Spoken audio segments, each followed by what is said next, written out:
Hi guys, இன்றைக்கி நம்ம என்ன பண்ண போகிறோம்னா இந்த மாங்காய் வச்சு ஒரு மாங்காய் பச்சடி எப்படி செய்யலான்னு பார்க்கலாம் வாங்க. மாங்காய் ஃபஸ்ட்டு என்ன பண்ணணும், தோலை நல்லா சீவிக்கணும். இது வந்து தோட்டத்து மாங்காய், ஆர்கானிக் மாங்காய்.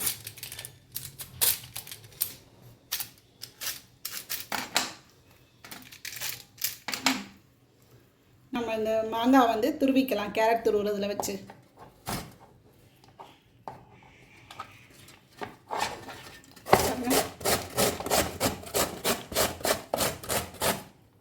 இது மாதிரி நல்லா துருவிக்கோங்க.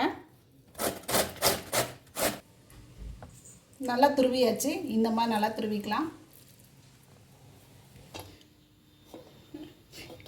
இப்போ ஸ்டவ்வை பற்ற வச்சுக்கலாம். அடுப்பில் கடாயை வச்சுட்டு இப்போ இதில் கொஞ்சம் எண்ணெய் ஊற்றிக்கலாம். கொஞ்சமாக கடுகு இந்த மாதிரி ஆட் பண்ணிக்கலாம்.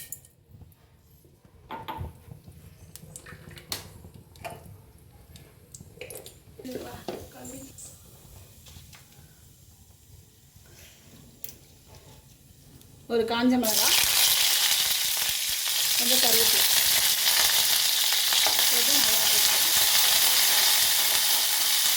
நம்ம துருவி வச்ச மாங்காயும் இதோட சேர்த்து போட்டு அரைக்கிட்டு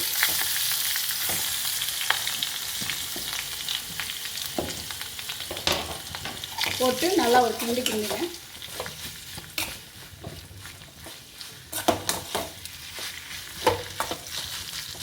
நல்லா கிண்டிங்க. இப்போ கொஞ்சம் லைட்டாக உப்பு ஆட் பண்ணிக்கலாம்.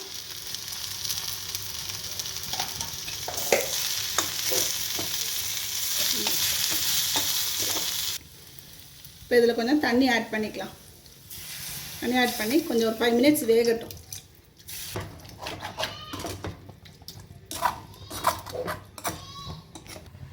இப்போ பாருங்கள் நல்லா வெந்துருச்சு மாங்காய்.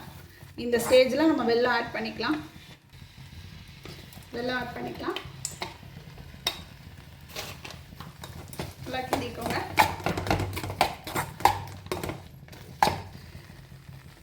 எனக்கு வெல்லம் பத்தலை, இன்னும் கொஞ்சம் போட்டுக்கிறேன். உங்களுக்கு வந்து எவ்வளோ தேவையோ அவ்வளோ போட்டுக்கோங்க. நான் ஒரு மாங்காய் போட்டிருக்கேன். உங்களுக்கு எத்தனை மாங்காய் போடுறீங்களோ அதுக்கேற்ற மாதிரி வெல்லம் போட்டுக்கோங்க. நல்லா கிண்டி விடுங்க.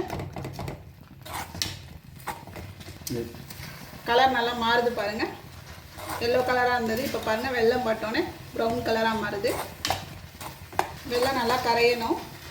பாருங்கள் வெல்லம் இப்போ கொஞ்சம் நல்லா கரைஞ்சிருச்சு. இந்த ஸ்டேஜில் நான் கொஞ்சம் ஜீரக பவுட்ரு போடுறேன். ஜீரக பவுட்ரு போட்டிங்கன்னா லைட்டாக தான் போடணும்.